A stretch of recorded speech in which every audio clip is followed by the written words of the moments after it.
Bonjour, bienvenue en Transparence, le magazine de la rédaction qui parle de l'actualité et qui donne la parole à ceux qui font l'actualité. Et notre invité ce midi, c'est Virginie Ruffnac, chef du groupe Rassemblement au Congrès de la Nouvelle-Calédonie et vice-présidente du Rassemblement. Bonjour. Bonjour. Merci d'avoir répondu à notre invitation alors que vous rentrez de Paris où vous avez rencontré de nombreuses personnalités dans le cadre essentiellement de la préparation de l'examen des projets de loi organiques et constitutionnels. Le projet de loi organique d'abord, c'est sur le report des élections provinciales au plus tard au 15 décembre.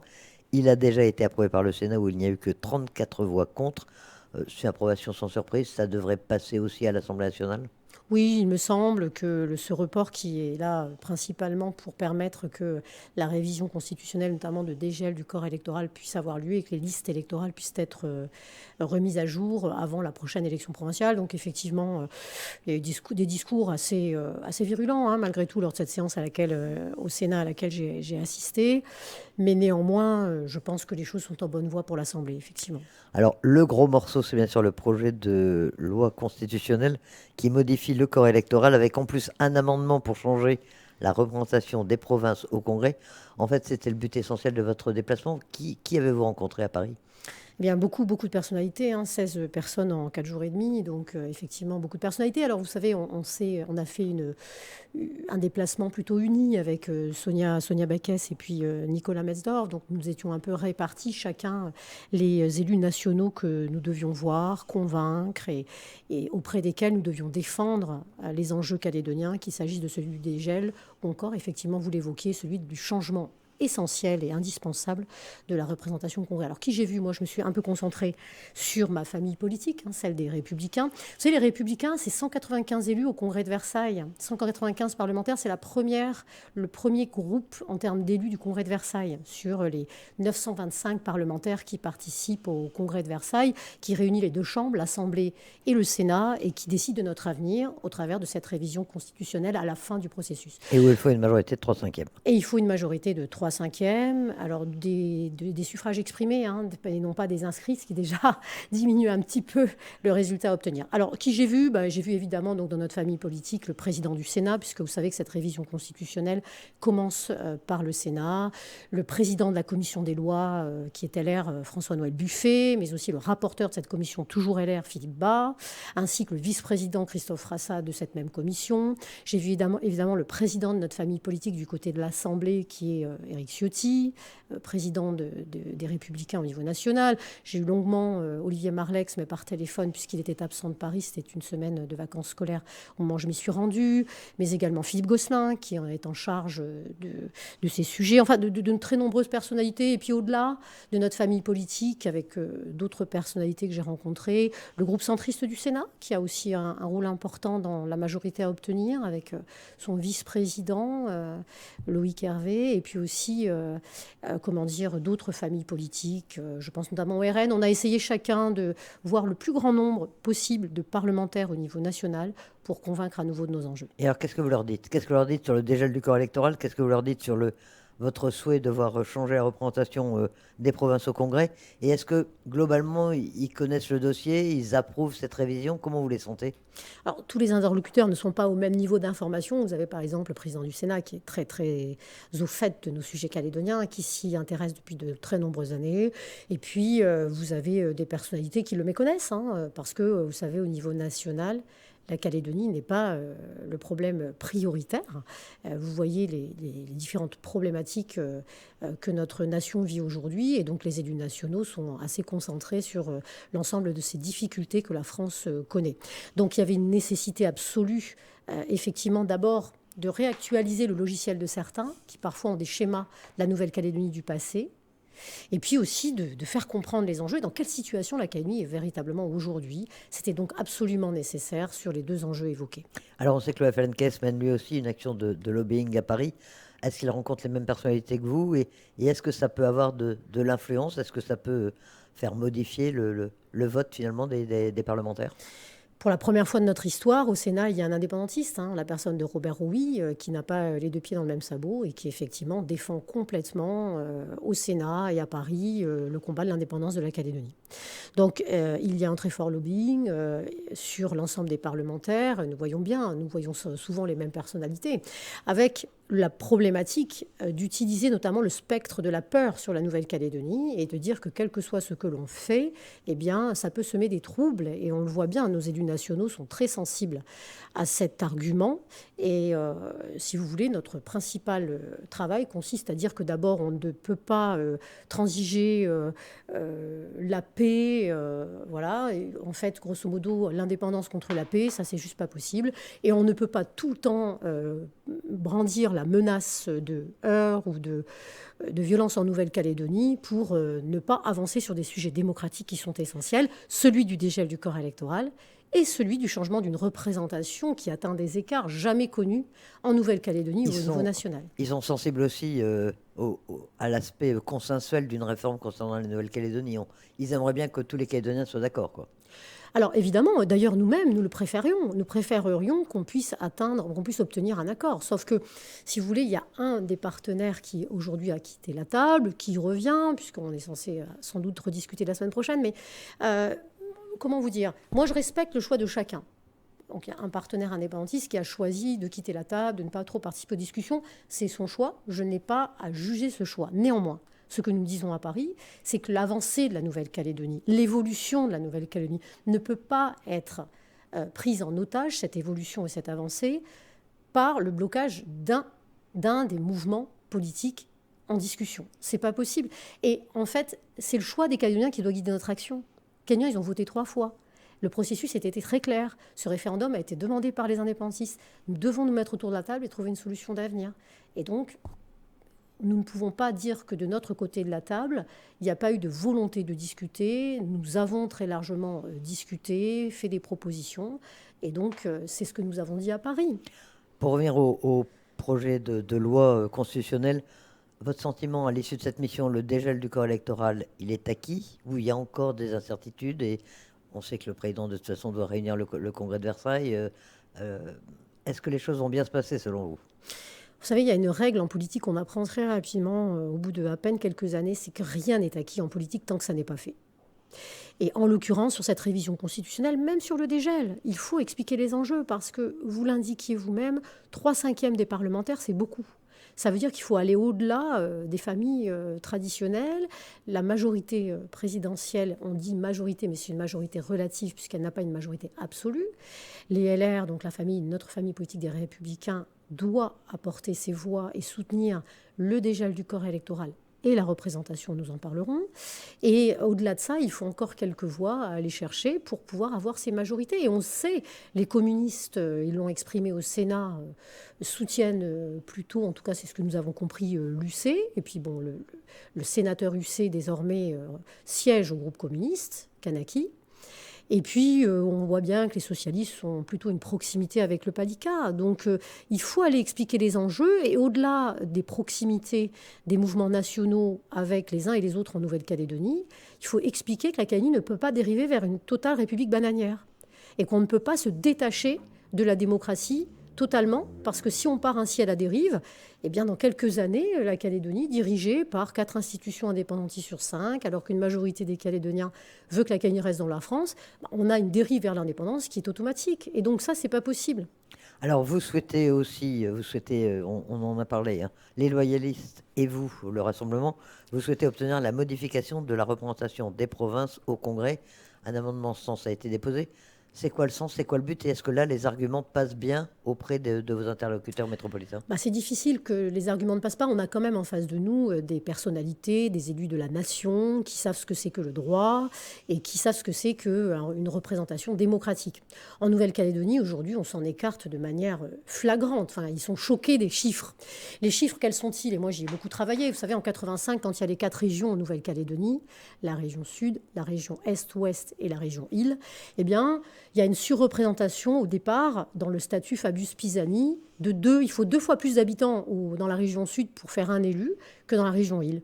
Eh bien, le Conseil constitutionnel censure et dit non, c'est trop élevé, c'est pas possible, on peut pas en rester à 2 fois plus d'habitants au sud pour faire un élu qu'en région île. Et il redonne 3 élus à la région sud, en faisant baisser cette surreprésentation à 1,8. Quand on fait Matignon en 88, là, les provinces sont créées. Eh bien, entre la province sud et la province des îles, il y a une surreprésentation, mais que d'un facteur 1,4. Pareil, à Nouméa, curieusement, la population ne change pas tellement entre 88 et 98. Et vous avez le même nombre d'élus au congrès des 3 provinces, et vous avez une surreprésentation de 1,4. Aujourd'hui, vous savez à combien nous sommes, Elisabeth? Nous sommes à 2,5 fois plus d'habitants au sud pour faire un élu par rapport à la province des îles. Parce qu'il y a une migration très forte de la population du nord et des îles en direction du sud. D'ailleurs, cette question, elle doit interroger. Pourquoi les populations du nord et des îles viennent comme ça autant vers le sud aujourd'hui? C'est une question que les responsables des 3 provinces doivent se poser. Mais en tout cas, ça a des conséquences. Et en démocratie, eh bien, vous devez avoir des élus qui représentent la population. Donc, vous me posez la question de l'amendement. Cet amendement, il prévoit qu'avant chaque renouvellement des assemblées de province et du Congrès, il y ait une révision de cette répartition au Congrès, avec le nombre d'élus qui viennent de chacune des provinces et qui va dans le même sens que l'évolution démographique. Et s'il y a 75% de la population de la province sud au Congrès, eh ben on ne peut plus avoir que 59% des élus du Congrès qui viennent de la province sud. Et la bonne méthode pour faire changer cette représentation, c'était un amendement à la loi constitutionnelle. Il n'y avait pas d'autres moyens. On n'en a pas le choix. On n'en a pas le choix, puisqu'effectivement, cette disposition de la répartition des 3 provinces, nombre d'élus des 3 provinces au Congrès, c'est quelque chose qui est de l'ordre de la Constitution. Donc là, l'amendement, il prévoit le principe de cette évolution. Et ensuite, c'est par loi organique derrière qu'il faudra donner le nombre de sièges pour la prochaine élection provinciale, qui se tiendra à la fin de cette année, normalement, si elle n'est pas repoussée. Au plus tard le 15 décembre. Au plus tard le 15 décembre, et qu'avant donc cette élection, là, il y ait une loi organique qui passe en donnant vraiment les sièges, le nombre de sièges pour la province sud, pour le nord et pour les îles, et qui ne peut plus être cette même répartition qu'on a aujourd'hui, qui est totalement, et qui donne 4 institutions sur 5 présidées par des indépendantistes, alors que la majorité de notre population souhaite notre maintien au sein de la République française. Alors cet amendement, il a été écrit, il a été déposé, il sera défendu à l'Assemblée nationale par Nicolas Metzdorf, mais auparavant, il va être défendu au Sénat par le sénateur Pierre Médevielle. Vous l'avez annoncé au travers d'un communiqué avec les loyalistes. Qui est Pierre Médevielle et pourquoi c'est lui qui a été choisi pour défendre cet amendement? Écoutez, Pierre Médevielle, c'est quelqu'un qui a des attaches fortes avec la Calédonie, puisque son frère vit depuis plusieurs décennies ici même. Son frère Georges, qui est médecin, Pierre étant lui-même pharmacien et sénateur depuis de nombreuses années. Et Pierre Médevielle a été moteur depuis le départ, et nous avons eu beaucoup d'échanges pour travailler avec lui sur ce sujet, car il était moteur pour porter cet amendement constitutionnel. C'est une personnalité connue depuis 9 ans au Sénat, et qui avant était au groupe centriste, qui est un groupe important, le groupe centriste aussi du Sénat dans les équilibres à trouver, et qui était très moteur, avec lequel nous avons bien travaillé sur cet amendement. Le membre de la commission des lois de son groupe que j'ai rencontré dès le premier jour de mon arrivée à Paris est Louis Vogel, qui est un juriste très averti, qui a fait déjà plusieurs publications de droit et qui donc comprend extrêmement bien l'enjeu et est capable de particulièrement bien le défendre, notamment aussi en commission des lois. Alors cet amendement a été déposé, si on a bien suivi, le sénateur Georges Naturel a fait savoir qu'il avait l'intention éventuellement de déposer un amendement en demandant à Pierre Médevielle de rejoindre son initiative. Est-ce qu'il n'y a pas une petite confusion dans tout ça? Est-ce qu'il va y avoir un accord? Est-ce qu'il va y avoir un amendement unique défendu pour obtenir cette modification de la représentation? Écoutez, cette semaine, en tout cas à Paris, ça a été une semaine complexe parce qu'il s'agit de convaincre nos élus de la nation de l'importance de porter cet amendement à la loi constitutionnelle sur la représentation. C'est une semaine compliquée parce que les élus de la nation, comme je vous disais, pour beaucoup ont peur de ce qui peut se passer en Calédonie. Et donc, il fallait vraiment avoir des arguments forts. Moi, je vois que Georges Naturel veut le soutenir et c'est plutôt une bonne chose. Moi, je l'engage à ne surtout pas déposer un autre amendement parce que la division, et on l'a vu sur les sénatoriales, conduit à ce que le combat de l'indépendance avance avec un sénateur indépendantiste. Moi, j'engage Georges Naturel, si sincèrement il veut effectivement que cet amendement aboutisse, finalement, à co-signer l'amendement de Pierre Médevielle. Et puisque l'amendement est déjà déposé, le fait d'avoir 2 amendements divise les voix. Et là, on risque de perdre le combat. Et je pense que là-dessus, il faut une unité totale des non-indépendantistes de la Nouvelle-Calédonie pour que vraiment cet amendement puisse aboutir. Notre famille politique que j'ai vue est plutôt favorable à soutenir l'amendement qui est posé. En tout cas, moi, c'est ce que je comprends, puisqu'ils sont très conscients, et jusqu'au président du Sénat, de l'importance de cette représentation et que les choses, pour des raisons de démocratie, ne peuvent plus rester en l'état aujourd'hui.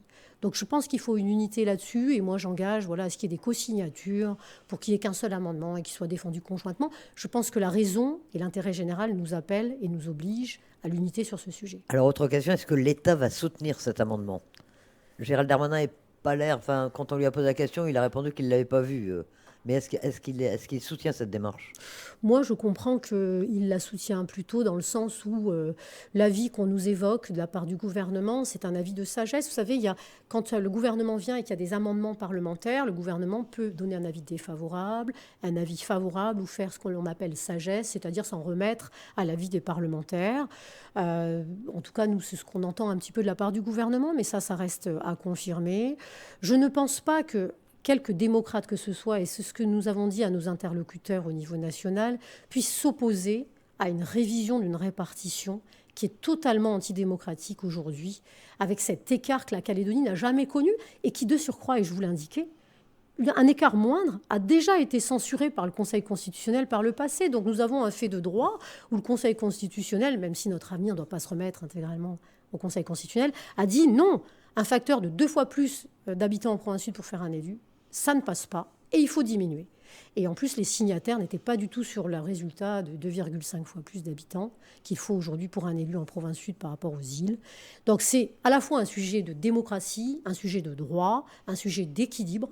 Et cette représentation ne peut plus rester telle qu'elle est aujourd'hui. Alors, quel est le calendrier maintenant? Parce qu'on a l'impression que les choses vont quand même aller assez vite. Alors, il y a des visites de parlementaires qui sont prévues en Nouvelle-Calédonie, et puis il va y avoir la réunion de l'Assemblée, la réunion du Sénat pour examiner ces textes avant la réunion du Congrès de Versailles. C'est quoi tout le calendrier des prochaines semaines? Alors, il y a un calendrier assez chargé, puisqu'effectivement, vous avez raison de le dire. Le président Buffet, François-Noël Buffet de la Commission des lois du Sénat, et le rapporteur Philippe Bas seront en Nouvelle-Calédonie le week-end prochain. Nous allons donc les rencontrer à nouveau. Il voit l'ensemble des acteurs calédoniens du sujet. Il y a aussi en amont de cela une mission de la délégation des Outre-mer de l'Assemblée nationale, et où nous aurons notre ami LR Philippe Gosselin qui fera partie des 3 parlementaires à se déplacer, que nous rencontrerons également, que j'ai vu à Paris. Et puis ensuite, le 20 mars est prévue la commission des lois du Sénat sur ce texte de loi constitutionnelle, et le 26 mars, la séance publique du Sénat sur ce même texte. Donc on le voit bien, le calendrier Sénat est assez proche désormais. Ensuite, pour l'instant, l'Assemblée nationale est prévue le 13 mai. Donc il y a un petit peu de marge encore entre l'Assemblée et le Sénat, ce qui d'ailleurs permet encore aux Calédoniens, nous permet de discuter en Nouvelle-Calédonie pour peut-être retrouver la voie d'un éventuel accord et qui serait sans doute profitable pour l'ensemble des Calédoniens. Et la convocation du Congrès de Versailles, on n'a pas de date pour l'instant, on a une estimation? Non, en fait... Il vient de se réunir là déjà la semaine dernière, donc est-ce qu'on peut l'envisager dans quelques semaines quand même? En fait, ce congrès de Versailles, vous savez que dans la loi constitutionnelle, il est prévu qu'on aille jusqu'au 1er juillet pour l'adoption de cette loi constitutionnelle, faute d'accord, entre guillemets. Et par conséquent, on sait que c'est la deadline, parce qu'après, pour modifier les listes électorales avec un corps électoral dégelé, donc de nouvelles listes électorales, et faire les révisions de listes électorales qui s'imposent avec les nouvelles conditions de corps électoral ouvert, sur la base des 10 années de présence, ce qui est prévu à l'intérieur de cette loi constitutionnelle, avec également l'inscription des natifs, de ceux qui sont nés en Nouvelle-Calédonie. Ouais, justement là-dessus, une petite parenthèse quand même, parce qu'il y a beaucoup de Calédoniens qui sont concernés et qui sont peut-être un peu perdus. Il vient d'avoir une révision de la LESP, de la liste électorale spéciale provinciale, mais elle a été faite selon le droit en vigueur, c'est-à-dire selon un corps électoral gelé. Si la révision constitutionnelle est adoptée, il va falloir réviser à nouveau ces listes pour cette fois-ci intégrer les personnes qui auront 10 ans de résidence. C'est complètement ça. C'est la raison pour laquelle nous n'avions pas du tout incité, nous, les personnes qui nous contactaient, à déposer un dossier maintenant. Alors, parce qu'on savait qu'elles allaient être refusées. Donc, il ne fallait pas déposer de dossier maintenant. Et c'est ce que j'ai répondu à tous ceux et celles qui nous ont contactés sur ce sujet. Puisqu'effectivement, dès lors que le corps électoral sera dégelé par cette révision constitutionnelle, eh bien, très rapidement derrière, il y aura des révisions de listes pour que les personnes puissent s'inscrire. Celles qui ont 10 ans de résidence, qui auparavant ne pouvaient pas voter, eh bien pourront cette fois-ci voter selon les nouvelles conditions. Alors l'avantage, si elles ont déposé un dossier, il ne faut pas qu'elles soient extrêmement déçues si ce dossier est refusé. Néanmoins, l'avantage, c'est qu'au moins elles auront constitué leur dossier et peut-être qu'elles auront rassemblé l'ensemble des pièces justificatives qui montrent qu'effectivement qu'elles ont 10 ans de présence en Nouvelle-Calédonie. Et les autres, vous leur conseillez d'attendre la révision constitutionnelle avant de faire la moindre démarche? Oui, bien sûr, attendre la révision constitutionnelle, nous serons là pour les aider le moment venu, dès que cette révision aura lieu, pour les accueillir et aussi leur permettre de constituer leur dossier. Nous nous mettons à leur disposition pour cela. Nous l'avons déjà fait par le passé à de nombreuses reprises. Nous sommes là pour ça, ils ne sont pas tout seuls. Finalement, c'est le rôle aussi des partis politiques que nous sommes, d'accompagner les personnes dans ce labyrinthe électoral calédonien que nous connaissons depuis trop d'années maintenant. Alors, vous y faisiez allusion tout à l'heure, les discussions sur l'avenir, sur la recherche éventuelle d'un accord. L'UC a annoncé qu'elle suspendait les discussions avec les loyalistes et les rassemblements jusqu'à nouvel ordre. Vous avez compris leur attitude ou ça vous a surpris, ce durcissement brutal? Oh, il est un peu compliqué. Nous, en tout cas, on a l'information qu'on va sans doute reprendre des discussions la semaine prochaine, et notamment avec l'UC à l'intérieur. Donc, ce qui est plutôt une bonne chose pour l'ensemble des Calédoniens. Vous savez, en fait, en vrai, il faut le dire aux Calédoniens, nous, on aspire à ce qu'il y ait un accord parce que c'est plus de sérénité, ils sont moins embêtés, on trouve des solutions, on dégage l'horizon de leur avenir, ils sont moins dans le stress. Néanmoins, il ne peut pas y avoir un seul partenaire qui bloque ces discussions et ce blocage faisant que la Calédonie n'avance pas. Vous voyez la situation sur le nickel aujourd'hui, nous allons peut-être avoir le temps d'en discuter, la crainte des Calédoniens sur leur emploi, sur les perspectives d'avenir en Nouvelle-Calédonie, de sérénité, etc. Donc, nous, ce que l'on dit, c'est que bien sûr, nous sommes favorables à un accord, pas à n'importe quel prix. Cet accord, il doit se faire dans le respect de l'expression des Calédoniens par 3 fois lors des référendums d'une Calédonie au sein de la République française. Et puis aussi pas dans un état d'esprit où on va réavoir un processus référendaire dans les années à venir de manière très proche. Parce que ça, nous l'avons trop vécu. Ça nous a trop opposés, comme disait Michel Rocard, bloc face à face les uns contre les autres un dimanche. Nous ne voulons plus revivre ça. C'est totalement destructeur pour notre territoire. Il faut désormais de la stabilité, de la visibilité. C'est ce que, en tant qu'élus politiques, de quelque bord que nous sommes, nous devons apporter aux Calédoniens. C'est notre responsabilité dans cette mandature. Mais donc, vous dites que les discussions devraient reprendre dès la semaine prochaine? C'est ce qui est en tout cas prévu. Moi, je m'en réjouis. Je pense qu'instaurer un dialogue en Calédonie, c'est toujours nécessaire. Que la maturité politique des élus calédoniens, il réside dans leur capacité de discuter et de trouver des solutions. Nous devons nous dresser à la hauteur de nos prédécesseurs qui ont su le faire. Nous sommes au bout d'un processus en plus institutionnel. La Calédonie a besoin d'être réformée. Donc bien sûr que c'est le choix. C'est ce que nous préférons, bien entendu. Même si ça reportera les élections provinciales en cas d'accord? Vous savez, je pense que quand on est au pied du mur, on avance. On a encore du temps, et je vous le disais, on a même du temps entre le Sénat, qui est donc le 26 mars, et le 13 mai, l'Assemblée nationale. Je veux dire, c'est pas la peine de traîner les savates, excusez-moi cette expression un peu triviale, et de faire en sorte de faire perdre du temps, parce qu'on n'a pas de temps à perdre en vrai. La situation de la Calédonie, elle justifie que nous soyons réactifs et que nous permettions de dégager rapidement des solutions. Et nous ne pouvons pas nous offrir le luxe de faire traîner la situation aujourd'hui. Alors, pas de temps à perdre non plus pour la filière nickel. Et vous étiez à Paris, vous êtes également rendu au Conseil d'État pour défendre, pour parler d'une proposition de loi du pays que vous aviez déposée sur le nickel. C'est le principe du silence vaut acceptation. Le Conseil d'État va donner un avis favorable à cette proposition? Oui, le Conseil d'État. Alors, pour juste avant de donner l'avis du Conseil d'État, réaffirmer très rapidement les choses. Vous savez, en termes d'autorisation d'exploitation d'une mine aujourd'hui, quand le président de la province Nord, qui est le président de la province de manière générale, qui est l'autorité compétente, lapsus révélateur, qui est l'autorité compétente pour autoriser cette exploitation de la mine, ne donne pas de réponse dans un délai imparti, eh bien, ça vaut pour refus. On se retrouve avec des demandeurs d'autorisation qui n'ont jamais de réponse, qui ne peuvent même pas contester finalement cette non-réponse devant les tribunaux en disant mais on ne nous accepte pas, il n'y a pas de raison fondée à ce qu'on ne nous accepte pas. Donc moi, cette loi du pays que j'ai déposée avec Françoise Suvet, qui est la présidente du groupe loyaliste, consiste à dire, on change la logique, comme au niveau national d'ailleurs, eh bien on dit que quand il y a un silence de l'administration, ça vaut pour acceptation. Et si jamais le président de province, il veut refuser, il en a toujours la possibilité, Mais à ce moment-là, il faut qu'il motive son refus. Et ça, c'est un principe général d'ailleurs sur n'importe quel secteur au niveau national qui a été mis en place.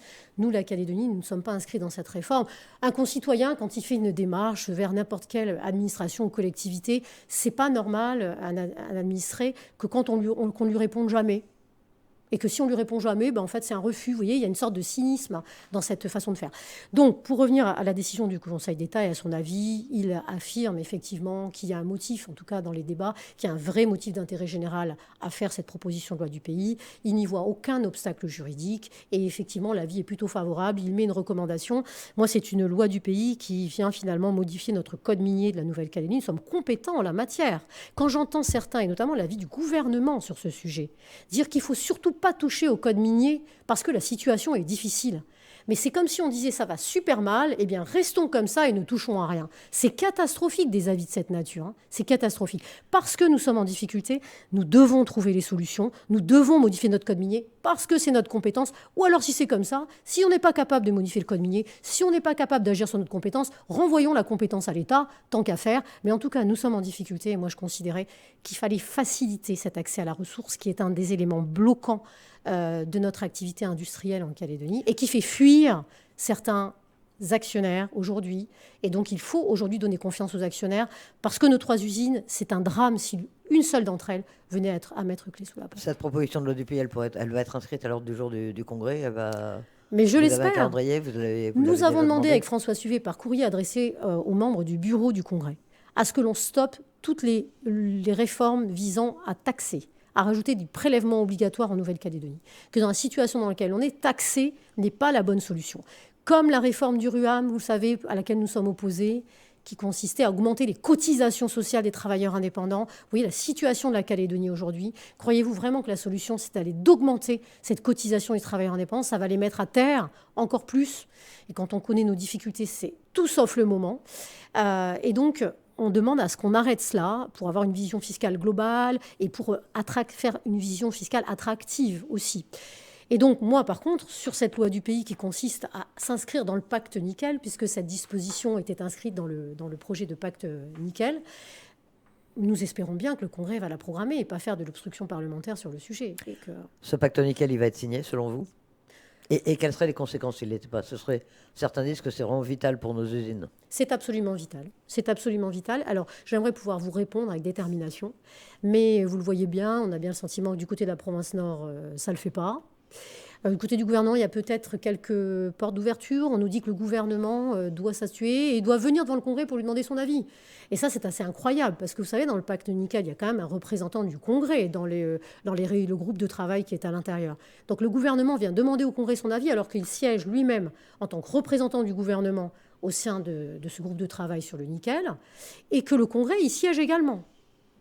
On est dans un fonctionnement, là, c'était assez, déjà pour nous, élus, c'est assez difficile à comprendre, mais, et on nous dit maintenant que c'est le membre du gouvernement qui va venir au Congrès présenter le pacte nickel, alors qu'on a un représentant du Congrès qui est censé être dans le groupe de travail, et d'ailleurs qui ne nous donne pas les informations que l'on demande sur notamment ce pacte nickel que l'on a par ailleurs. Enfin bon, pour résumer la situation, il faut absolument que ce pacte soit signé, et moi je prêche pour que s'il y a un des partenaires qui ne signe pas, ça ne bloque pas la signature, parce que peut-être que la province Nord ne le signera pas, mais il ne faut pas que ça empêche l'avancée sur Prony Ressources et sur la SLN. Et les engagements qui sont dans ce pacte sont essentiels pour la survie de ces usines. Qu'est-ce que vous pensez en attendant des mesures d'urgence qui ont été présentées par le gouvernement, par le président du gouvernement, pour venir en aide, pour soutenir la filière nickel? Ça vous paraît à la hauteur des enjeux? Mais les mesures d'urgence, quelles qu'elles soient, d'ailleurs, elles ne viendront sans doute pas que du gouvernement local, mais je suppose que l'État va également accompagner, elles sont indispensables, parce qu'on a des hommes et des femmes qui sont dans la grande difficulté aujourd'hui, et je pense notamment aux sous-traitants de l'usine du Nord et à leurs familles, et puis les salariés qui sont très inquiets également, hein. Elles sont nécessaires. Mais en fait, je ne veux pas vous dire que c'est juste un pansement sur une jambe de bois, mais la réalité, quelle est-elle? C'est qu'on doit donner des perspectives à notre activité industrielle en Nouvelle-Calédonie. L'usine du Nord ne doit pas fermer, l'usine du Sud non plus, et pas moins la SLN. C'est-à-dire qu'on doit trouver des solutions, et ce pacte nickel comprenait un certain nombre de solutions pour qu'elle puisse se reprojeter vers l'avenir, avec des possibilités de rentabilité, avec des aides de l'État colossales auxquelles ceux qui ne signeront pas le pacte consentent à renoncer, vous vous rendez compte, renoncer à des milliards de francs CFP qui viennent au chevet de nos usines Pour quelles raisons? Pour des raisons idéologiques. C'est dangereux. Notre responsabilité, c'est de sauver l'emploi des Calédoniens, coûte que coûte aujourd'hui. Pour conclure, Virginie Ruffnac, parce que le temps passe, je voulais également vous entendre sur le prochain congrès du Rassemblement. C'est un congrès électif pour élire le président du Rassemblement. C'est le 20 avril. Ça se prépare, évidemment. Qu'est-ce que vous en attendez? Comment ça va se passer? Bah, écoutez, ce sera un moment militant très important. Un congrès électif pour la présidence d'un mouvement, c'est toujours un moment important. Nous faisons en sorte d'en faire un mouvement extrêmement convivial pour l'ensemble de nos militants. Nous sommes un mouvement historique, le Rassemblement, qui est là depuis 1977, un des plus vieux partis de Nouvelle-Calédonie. Nous considérons qu'aujourd'hui, il y a toujours un fondement à ce qu'il soit bien présent dans cette vie politique calédonienne. Notre président par intérim aujourd'hui est Alcide Ponga. Il sera candidat à sa propre succession. Les militants sont... On est en train d'ouvrir les périodes de candidature pour ceux qui souhaiteront effectivement candidater. Pour ma part, je ne le cache pas, je serais très très honorée qu'effectivement Alcide Ponga soit élu président en titre de notre mouvement, parce que c'est une personnalité du nord de la Nouvelle-Calédonie, une personnalité mélanésienne qui a le bleu, blanc, rouge au cœur et qui prêche d'extrêmement belles valeurs qui sont totalement en phase avec ce que notre mouvement défend à l'échelle de la Nouvelle-Calédonie. Alors ça se prépare aussi parce qu'il y a un certain nombre de conditions pour pouvoir voter. Donc vous êtes en pleine phase actuellement de préparation de ce congrès du 20 avril. Absolument, il faut absolument que nos adhérents renouvellent et en tout cas se mettent à jour avant le 5 avril de cette année, 15 jours avant l'élection, pour pouvoir participer à ce vote essentiel. Donc je profite de votre antenne pour effectivement inciter ceux qui ne l'auraient pas encore fait de se présenter à notre permanence, qui est très ouverte pour l'occasion, puisque nous sommes ouverts de 8h à 18h tous les jours, en continu, pour pouvoir précisément prendre ces renouvellements d'adhésion et nouvelle adhésion pour ceux qui souhaiteraient nous rejoindre pour ce beau congrès électif que nous attendons. Qui aura lieu où? Qui aura lieu à la salle omnisport de Boulary, au Mont-d'Or, le Mont-d'Or est une commune importante pour notre mouvement, notre famille politique. Et donc, c'est là, effectivement, que ce congrès se tiendra. Beaucoup de rendez-vous donc dans les semaines et dans les mois qui viennent. Virginie Ruffnac, merci d'accepter notre invitation. Merci beaucoup.